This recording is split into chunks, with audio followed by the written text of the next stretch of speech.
नमस्कार, मैं हूं यश खुराना। स्वागत है आपका इलाहाबाद के महासंग्राम के इस खास कार्यक्रम में।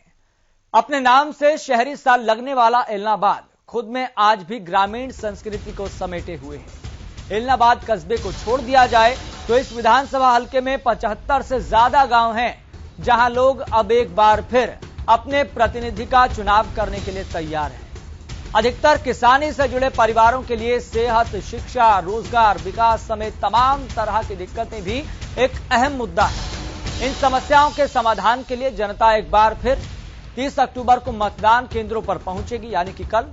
लोगों की सहूलियत के लिए चुनाव आयोग ने भी पूरी तैयारी कर रखी है। हल्के में 211 मतदान केंद्र बनाए गए हैं। इनमें से 33 बूथ शहरी क्षेत्र में बनाए गए हैं। बात करें ग्रामीण क्षेत्रों की, जबकि ग्रामीण क्षेत्रों में 178 मतदान केंद्रों पर पुख्ता व्यवस्था की गई है। चुनाव क्षेत्र में सुरक्षा व्यवस्था के लिए 34 कंपनियां बुलाई गई है। इसके अलावा 2 एसपी, 2 डीएसपी सहित दूसरे जिलों से 300 पुलिस के जवान भी बुलाए गए हैं, ताकि कोई भी अगर अप्रिय घटना होती है तो तमाम स्थितियों को संभाला जा सके। प्रशासन की तैयारियों के बीच 1,86,000 मतदाता, जी हां, 1,86,000 मतदाता अपने मत का इस्तेमाल करेंगे। जनता की वोटिंग के बाद ईवीएम में बंद प्रत्याशियों की किस्मत का फैसला 2 नवंबर को होगा। तो इलाहाबाद का महासंग्राम लगातार जारी है। आज का समय है, फिर कल सुबह से, यानी कि कल सुबह 7 बजे से वोटिंग की प्रक्रिया शुरू हो जाएगी, जो शाम तक चलेगी। और जाहिर सी बात है, स्वाभाविक सी बात है कि तमाम परिस्थितियों को जो राजनीतिक दल हैं, जो तमाम उम्मीदवार हैं, वो बड़ी बारीकी से देखेंगे। और खास तौर पर राजनीतिक दलों की नजर, उम्मीदवारों की नजर वोटिंग परसेंटेज पर होगी। वोटिंग परसेंटेज कितना जा रहा है, कितने बजे तक कितना हुआ है।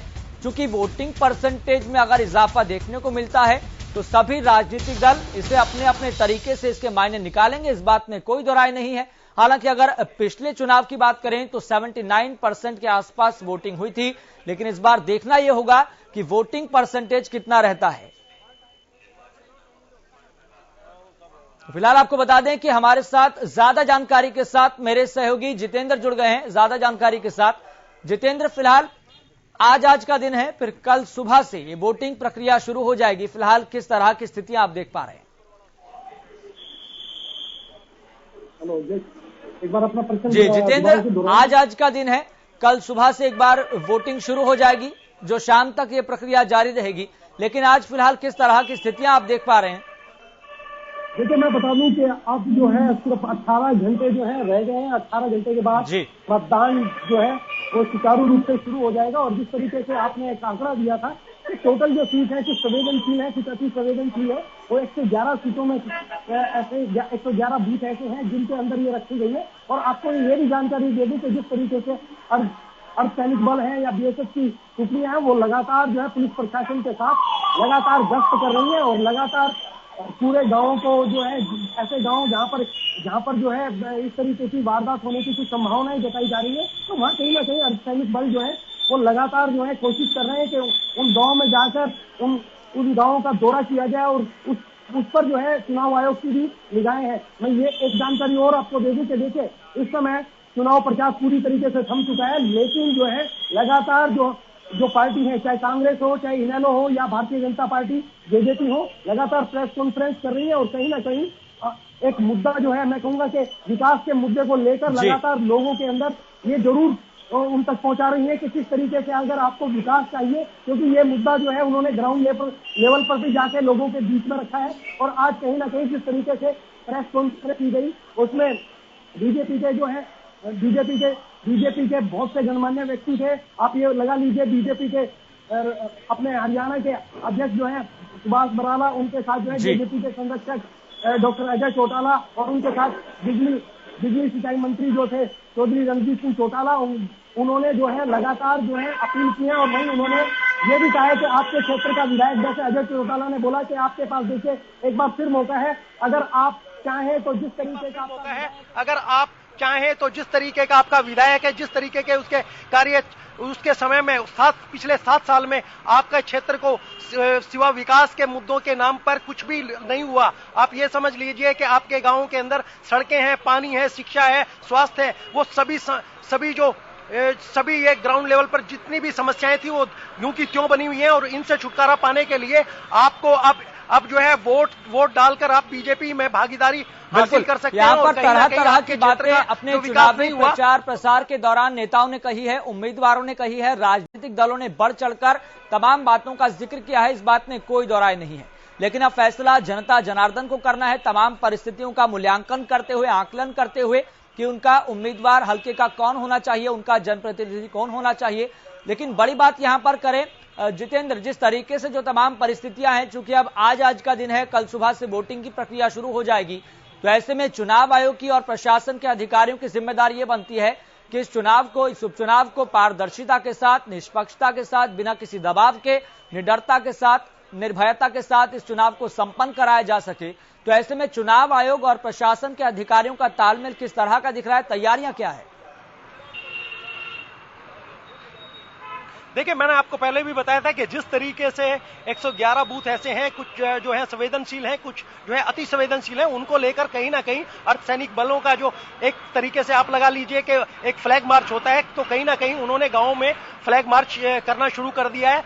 78 गांव हैं एलनाबाद विधानसभा क्षेत्र के अंतर्गत, उसके अंतर्गत वो जितने भी इस तरीके के बूथ हैं उन पर बाकायदा प्रशासन की तरफ से वहां जाया जा रहा है, वहां देखा जा रहा है और खुद चुनाव आयोग की पूरी टीम जो है उसका निरीक्षण कर रही है। उनके साथ साथ अर्धसैनिक बलों के साथ साथ बीएसएफ की टुकड़ी भी है और कहीं ना कहीं जो पुलिस प्रशासन के लोग हैं वो भी लगे हुए हैं। तो आप अंदाजा लगा लीजिए कि लगातार जिस तरीके से प्रशासन को, क्योंकि देखिए इस सीट पर हमेशा से लेकर कुछ ना कुछ आशंकाएं जताई गई हैं और अभी भी कुछ विपक्ष के जो लोग हैं, चाहे कांग्रेस की बात करें या बीजेपी जेजेपी की बात करें, तो कहीं ना कहीं उन लोगों को है कि इस तरीके का कई बूथों पर जिस तरीके की संभावनाएं हो रही हैं, झगड़े हो सकते हैं, तो वो कहीं ना कहीं प्रशासन और चुनाव आयोग ये चाहेंगे कि सख्ती से पालन हो और इस तरीके की कोई भी यहां से अप्रिय घटना का संदेश हरियाणा में ना पहुंचे। जी जितेंद्र, लगातार आप हमारे साथ बने रहिए, हम आपसे अपडेट लेते रहेंगे।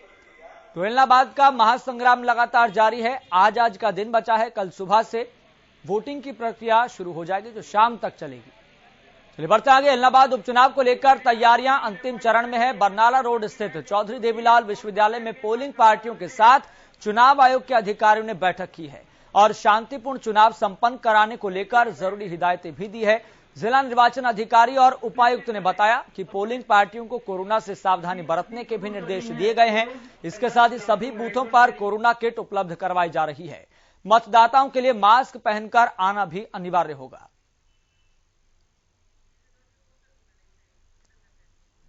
जितेंद्र, अगर बात करें यहां पर, चूंकि कोरोना के नियमों का जमीनी स्तर पर पालन करवाना बेहद जरूरी है और यही स्थितियां थी कि जहां पर 48 घंटे पहले इस जो तमाम स्थितियां हैं उनको रोक देना था, वहीं पर 72 घंटे पहले इन तमाम स्थितियों को रोक दिया गया, चुनावी प्रचार को रोक दिया गया। तो ऐसे में कोरोना को लेकर जो तमाम परिस्थितियां बन रही है, उसी के मद्देनजर किस तरह की तैयारियां हैं?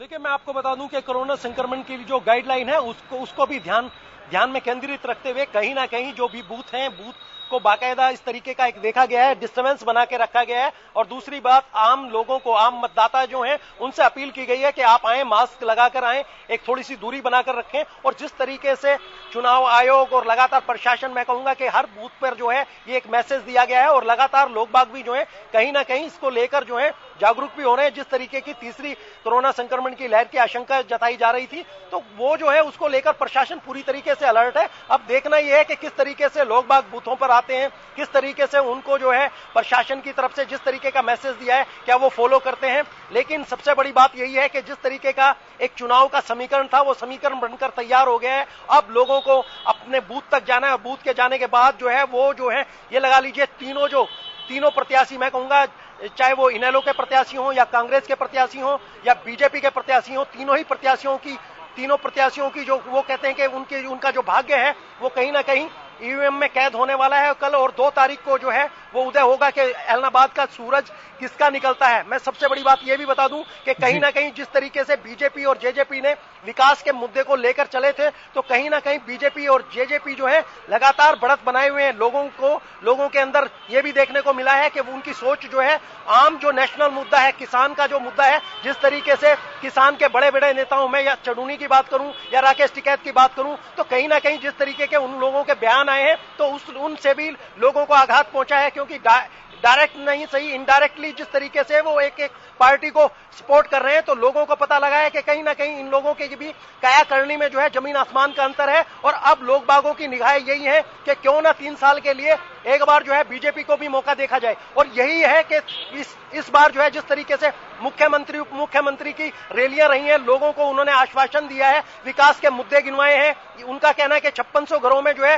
जिस तरीके से लाइट दी गई, 65 लाख लोगों के लिए जो है फैमिली आईडी तैयार की गई है, जिनकी आय जो है 1,80,000 निश्चित रूप से की जाएगी। ऐलनाबाद की बहुत सी ऐसी समस्याएं थी, पानी की समस्या हो, जिस तरीके से उन्होंने कहा, तो वो कहीं ना कहीं वो उस मुद्दे को लेकर और लोगों की समझ में भी, ये सबसे बड़ी बात है कि लोगों की समझ में जो चीज है विकास का मुद्दा, वो जरूर घेरने में कामयाब हुए हैं। और दूसरी बात मैं आपको बता दूं कि हलोपा सुप्रीमो जिस तरीके से सिरसा के अंदर काम किया है, उनका भी एक अपना व्यक्तित्व है। लोग बाग उनसे मिलते हैं, उनके काम को देखते हैं, तो कहीं ना कहीं लोगों को अब की बार जिस तरीके से एक तरफा मतदान हुआ करता था, एक तरफा बोल दिया जाता था, ऐसा बिल्कुल नहीं है। मैं ये कहूंगा कि यहां पर जो है कांटे की टक्कर है। कांटे की टक्कर 2 ही पार्टियों में बताई जा रही है, इनेलो और बीजेपी के अंदर। कांग्रेस भी जो है, कांग्रेस के पास मुद्दा नहीं है, लेकिन कहीं ना कहीं कांग्रेस भी हल्की सी फाइट करती हुई नजर आ रही है। और अब देखना, सबसे बड़ी बात यह है कि देखिए 18 घंटे के बाद लगातार जो है वोटिंग होगी। और एक चीज और मैं बता दूं यश, कि यहां पर जो है मतदान, अगर आप परसेंटेज की बात करें तो देखिए यहां पर जो है लगातार जो है पिछले आंकड़ों की अगर मैं बात करूं तो लगातार अप होता जा रहा है। और हमारा जहां तक अनुमान है, जिस तरीके का हम लोगों से मिले हैं, लोगों से बातचीत की है, गांवों में गए, तो कहीं ना कहीं 80 से 85% का हमारा अनुमान है कि इतना प्रतिशत मतदाता जो है वोट जरूर करेगा। जितेंद्र, लगातार आप हमारे साथ बने रहिए, हम आपसे अपडेट लेते रहेंगे। इसी बीच भारतीय जनता पार्टी के प्रवक्ता प्रोफेसर विधु रावल हमारे साथ जुड़ गए हैं। सर, सबसे पहले आपका बहुत बहुत स्वागत है हरियाणा न्यूज पर। धन्यवाद जी, धन्यवाद। प्रोफेसर विधु रावल जी, कितनी मुश्किल और कितना आसान सब कुछ दिखाई दे रहा है तमाम परिस्थितियों को देखते हुए और चुनावी प्रचार और प्रसार का दौर देखते हुए, सफर देखते हुए। महज आज का वक्त है, कल सुबह से वोटिंग शुरू है। हम पूरी तरह से तैयार हैं, मुस्तैद हैं। भारतीय जनता पार्टी का कार्यकर्ता कल सुबह 6 बजे बूथ पर अपने तैयारी के साथ बैठेगा। सुबह नहा धोकर, पूजा पाठ कर अपने ईश्वर की उपासना करके, जनता जनार्दन को नमन करते हुआ अपने बूथ पर बैठेगा, अपने टेंट के अंदर बैठेगा। और जिस प्रकार से ऐसी उम्मीद लगाई जा रही है कि भारतीय जनता पार्टी के पक्ष में जो जिस प्रकार आशीर्वाद मिल रहा है, जनता का, ऐलनाबाद की जनता ने आशीर्वाद दिया है, पूरी उम्मीद है कि भारतीय जनता पार्टी एक बहुत बड़ी विजय की तरफ बढ़ चुकी है। प्रोफेसर साहब, इस बात में कोई दोहराई नहीं है कि तमाम राजनीतिक दलों की, तमाम सियासतदानों की, उम्मीदवारों की नजर कल इस बात पर रहेगी कि वोटिंग परसेंटेज क्या है, कितने बजे कितना पहुंचा है। अगर ऐसे में पिछली बार की अगर तुलना में बात करें, देखिए पिछली बार की तुलना में अधिक वोटिंग परसेंटेज रहने वाला है, क्योंकि सभी तरफ से, सभी पक्षों की तरफ से। ठीक है प्रोफेसर साहब, मैं आपके पास लौटूंगा, चूंकि हमारे साथ जेजेपी के प्रधान महासचिव दिग्विजय चौटाला भी जुड़ गए हैं। दिग्विजय चौटाला जी, सबसे पहले आपका बहुत बहुत स्वागत है हरियाणा न्यूज पर। जी धन्यवाद। दिग्विजय चौटाला जी, कितनी उम्मीदें हैं? बिल्कुल पूरी निश्चित तौर पर ये मान करके चलो कि कल हम ऐलनाबाद की जनता से जो उम्मीद कर रहे थे, उस उम्मीद से भी सवाया होकर के वो पहले तो ज्यादा मतदान करेंगे और ज्यादा मतदान हमारे पक्ष में करेंगे, मुझे ये उम्मीद है। और 2 तारीख को जब मतपेटियां खुलेंगी तो रिकॉर्ड मतों से ये जो विजय हमारी होगी। जी दिग्विजय चौटाला जी, चूंकि हर चुनावों में एक साइलेंट वोटर की भूमिका एक अलग तरह की होती है, लेकिन जो लोग खुलकर सामने आ रहे हैं, बता रहे हैं, उनकी एक अलग भूमिका है। लेकिन साइलेंट वोटर की भूमिका इस उपचुनाव में आप किस तरह से देख रहे हैं? मैं तो डे 1 से कह रहा हूं कि साइलेंट वोटर हमारी इस बेल्ट में, बागड़ी बेल्ट में बहुत ज्यादा है। और बोलते नहीं, बताते नहीं, वोटर लास्ट तक अपने मन में अपने भाव को रखता है और मतपेटी पर उसका जो है वो जाता है। मैं मान के चलता हूं कि ये हरियाणा में और जितने क्षेत्र हैं उनसे ज्यादा यहाँ पे साइलेंट वोटर है और इसका ज्यादा बेनिफिट जो है साइलेंट वोटर का, वो हमें ही मिलेगा। जी, और अगर ये मान के चलें कि पहले की अपेक्षा अब की बार वोटिंग परसेंटेज में इजाफा देखने को मिलता है, तो भारतीय जनता पार्टी और जेजेपी किस तरीके से इसका आकलन करने वाली है? क्या इसके मायने निकालने वाली है? मैं ये मान करके चलता हूं कि जितना ज्यादा वोट होगा बदलाव के लिए होगा। पहले जो उनने चुना था, जिनको चुना था, उनको बदलने के लिए होगा और ज्यादा वोट हमारे बेनिफिट में जाएगा। जी, और आप इसे किस तरह से देख रहे हैं, जो तमाम घटनाक्रम सामने आए पूरे चुनावी प्रचार प्रसार के दौरान, अलग अलग तरीके के प्रकरण सामने आए, टीका टिप्पणियों का दौर हमने देखा, यहां तक कि ये बात भी सामने आई थी जो लगातार कही जा रही थी कि अभय चौटाला ने तो राकेश टिकैत को 60 लाख में खरीद लिया। विकल्प आचार्य ने बात कही। आपको लग रहा है कि ये बातें और इस तरह की जो प्रकरण है कोई फर्क डाल पाएंगे आम जनता की एक जहनियत में? राजनीति का न्यूनतम स्तर ये लोग इस तरह की जो बातें लेके जाते हैं। चुनाव हेल्दी होना चाहिए, चुनाव में हेल्दी डिबेट्स होनी चाहिए, डिस्कशन होनी चाहिए और इस तरह की बातें नहीं होनी चाहिए। हमने डे वन से विकास की बात की, डेवलपमेंट की बात की, जिसको जनता ने पसंद किया। इन लोगों ने सिर्फ और सिर्फ अहंकार की बात की और खरीद फरोख्त की बात की। इन लोगों ने किसान मूवमेंट की आड़ लेकर के अपने आप को जिताने की बात की, तो जिसको लोगों ने डिनाई कर दिया। जी, और आपके कार्यकर्ताओं की आखिरी वक्त में किस तरह की भूमिका रहने वाली है बूथ स्तर पर? बिल्कुल पूरी अगले 2 दिन सभी कार्यकर्ताओं को मेरा ये निवेदन पहले भी था, आज भी आपके माध्यम से भी सभी लोगों को है कि हौसला और जो है हिम्मत से इस चुनाव को लड़िए और आखिरी वोट तक बूथ पर डटे रहिए और हर तरह के प्रयास किए जाएंगे क्योंकि वो अपनी हार मान चुके हैं, बुखलाए हुए हैं। हमें शांतिपूर्वक तरीके से लास्ट वोट को बस सिर्फ पोल करवाना है, ज्यादा से ज्यादा वोट को पोल करवाना है, जीत निश्चित। जी, और समीकरण के आधार पर अपने संयुक्त उम्मीदवार को फिलहाल कहां पर देख रहे हैं आप? कितनी मुश्किल और कितना सब कुछ आसान दिखाई दे रहा है? जहां से हम चले थे उससे हमने बहुत बड़ा सफर तय किया। जहां से हम चले थे, मैं खुद इस बात को जो है ना स्वीकारता हूं कि उस समय पोजीशन बहुत अलग थी। आज ये तो एलनाबाद की जनता, सभी सेफोलॉजिस्ट, सभी पत्रकार, सब लोग इस बात को अंदर ही अंदर मान चुके हैं कि जीत निश्चित है। अब तो मार्जिन देखना है। मैं मानता हूं कि 10 से 15 हजार की जीत हमारी है। जी, दिग्विजय चौटाला जी, बहुत बहुत शुक्रिया अपना कीमती समय देने के लिए और हरियाणा न्यूज के साथ बातचीत करने के लिए। तो आपको बता दें हमारे साथ जेजेपी प्रधान महासचिव दिग्विजय चौटाला जुड़े हुए थे, जिन्होंने तमाम सवालों का बेबाकी से जवाब दिया है और सीधे तौर पर यह कहा कि इस बार अगर उपचुनाव में वोटिंग परसेंटेज बढ़ता है तो आप ये समझिए कि बदलाव की ओर इशारा कर रहा है। और उन्होंने कहा कि निश्चित तौर पर हमारे गठबंधन के प्रत्याशी की यानी कि गोविंद कांडा की जीत होने जा रही है। तो इस विषय पर लगातार हमारे साथ प्रोफेसर विधु रावल भी लगातार जुड़े हुए हैं, बातचीत कर रहे हैं, भाजपा के प्रवक्ता हैं। प्रोफेसर विधु रावल, किस तरह से समीकरण देख रहे हैं आप? स्पष्ट है, जनता विकास चाहती है और विकास की चाबी भारतीय जनता पार्टी के पास है। भारतीय जनता पार्टी अगले 3 साल तक सत्ता में है ही, इसके बाद भी दोबारा भी हमारी सरकार बनेगी, लेकिन 3 साल तक तो कम से कम जनादेश हमें मिला ही हुआ है। तो पूरे प्रांत के तरह एलनाबाद भी जो है उस विकास से छूटा नहीं रहना चाहता। एलनाबाद की जनता पूरे तौर पर इस बार विकास के नाम पर वोट करेगी। राष्ट्रीय, अंतर्राष्ट्रीय, काल्पनिक, मनगढ़ंत जो विषय विपक्ष घुमाए घूम रहा है, उन विषयों पर नहीं जा रही है जनता। और यही विपक्ष की बौखलाहट और उनकी इस प्रकार की हरकतें सामने जो आई हैं, ये सब जो है उसी तरफ संकेत कर रहा है। जी, अब भाजपा ये मानती है कि अभय चौटाला ने जो इस्तीफा दिया था आज से 8-9 महीना पहले, अब वह इसको लेकर पछता रहे होंगे आज की तमाम स्थितियों को देखते हुए, समीकरण को देखते हुए? आपको लग रहा है ऐसा? भाजपा ये मानती है क्या? बिल्कुल, ये अब जो है सर्वज्ञात है कि अभय सिंह चौटाला बहुत पछता रहे हैं और आने दीजिए 2 तारीख, अभय सिंह चौटाला अपने घर की दीवारों पर लिखेंगे, अपने बच्चों को, अपनी पीढ़ियों को बताएंगे कि जीवन में अगर कभी जनता ने अवसर दे दिया तो जनता को ठेंगा दिखाकर इस्तीफा नहीं देना, कभी अपनी पीढ़ियों तक को ये ज्ञान और ये शिक्षा देकर जाएंगे।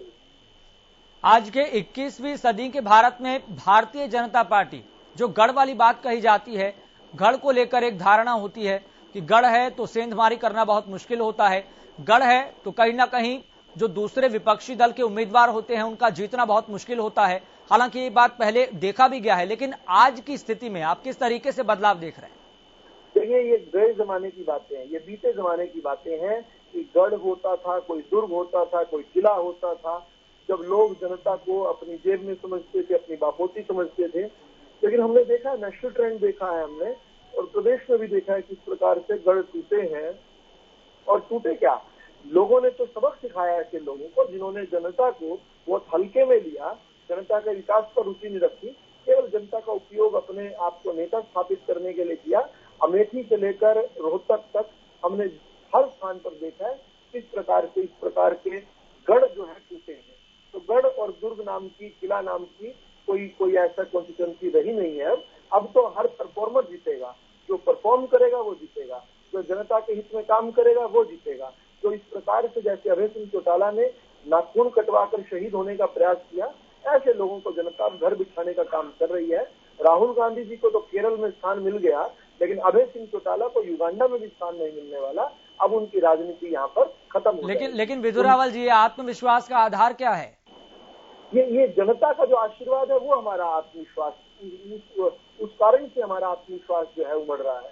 जनता ने जिस प्रकार से प्यार, समर्थन, आशीर्वाद दिया है, जनता जिस प्रकार से अपना मूड बनाए हुए है, जिस प्रकार से विपक्षियों के खेमे में बौखलाहट है, कांग्रेस के, लोकदल के, और जिस प्रकार से उनमें होड़ लगी है।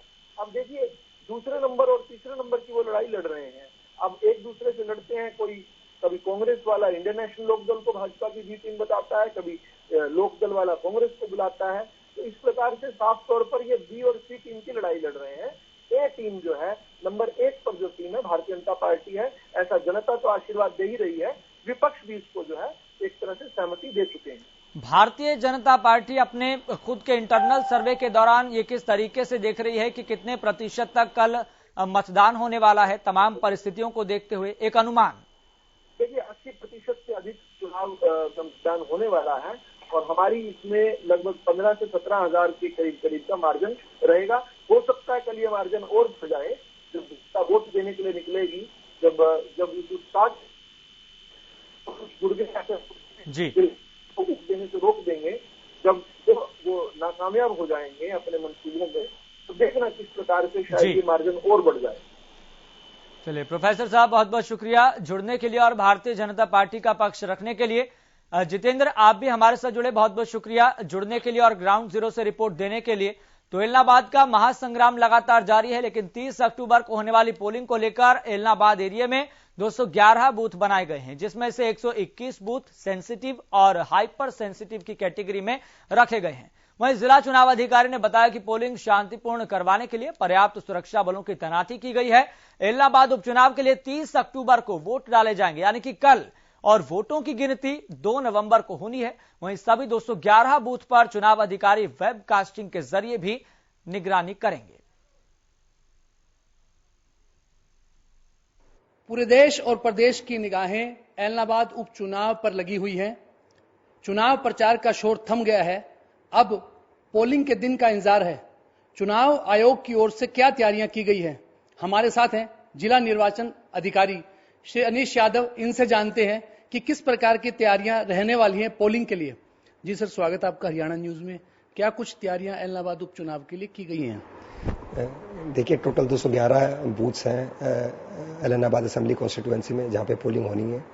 तो हमारी तरफ से जो पोलिंग पार्टीज है उनकी हमने ट्रेनिंग करवा दी, ट्रांसपोर्टेशन प्लान रेडी है, और जो हमारी तरफ से आकलन करा गया था कि भी सेंसिटिव, हाइपर सेंसिटिव बूथ्स जिनकी संख्या टोटल 121 है और वनरेबल बूथ्स की संख्या 20 है, वहाँ पे हमारी तरफ से कोशिश ये रहेगी कि अपार्ट फ्रॉम जो लोकल पुलिस की वहाँ पे डिप्लॉयमेंट हो, उसके अलावा जो सेंट्रल पैरामिलिट्री फोर्सेज हैं उनकी भी अधिक से अधिक मात्रा में वहाँ पे डिप्लॉयमेंट होगी। इसके अलावा टोटल पूरे जिले में 52 नाके हैं जो कि अभी लगे हुए हैं, देख रहे हैं कि कोई इलीगल या इलिसिट मूवमेंट तो नहीं हो रही किसी भी प्रकार की, और जो कंट्रोल है ट्रैफिक का भी, व्हीकुलर ट्रैफिक का भी, या फिर इंडिविजुअल्स का, क्योंकि आपको पता है कि जैसे साइलेंस पीरियड में कोई भी इंडिविजुअल जो कि वहाँ का वोटर नहीं है उस पर्टिकुलर असेंबली कॉन्स्टिट्यूएंसी का, तो उस पर्टिकुलर एरिया में नहीं रुक सकते। तो इस सबको सुनिश्चित करा जा रहा है। इसके अलावा शिकायत अगर किसी भी प्रकार की आती है, कोई भी XYZ मैटर के रिलेटेड आए, तो उसके लिए हमारी जो फ्लाइंग स्क्वाड की टीम्स है वो मौके पे है, राउंड द क्लॉक है 24 घंटे, और ऐसी 5 टीम्स है जिनको हमने एरिया डिवाइड करके तैनाती कर रखी है।